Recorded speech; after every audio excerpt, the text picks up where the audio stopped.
Tendencave të serbëve të veriut të Kosovës për shpalljen e të ashtuquajturës pavarësitë të veriut ju kanë përgjigjur edhe përfaqësuesit legjitim të shqiptarëve që jetojnë në të trija komunat e Luginës së Prashevës. Sigurisht që politikat të cilën janë duke udhëhequr komunat serbe në veri të Kosovës është një politikë destruktive dhe një politikë e cila po e çon tër rajonin e Ballkanit perëndimor në ujërat e konfrontimeve dhe të konflikteve.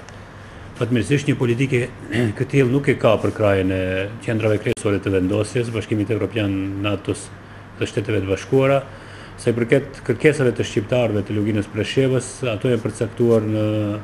deklaratën politike të aprovuar në shtator të këtij viti, por të definuar në platformën politike të vitit 2006, se shqiptarët e Luginës Preshevës kërkojnë respektimin e parimit të reciprocitetit në krahasim me të drejtat e serbëve në Kosovë. Natyrisht se shqiptarët edhe këherët e kanë përgatit terrenin, ka qenë pjesë e Kosovës. Presheva, Medvegja dhe Buenosit është këput me dhumë dhe kjo do thotë do të vinë një ditë që do t'i bashkangjitet përsëri Kosovës, sepse çdo herë është e drejtë legjitime që vetë qytetarët e Luginës së Preshevës të jenë pjesë e Kosovës.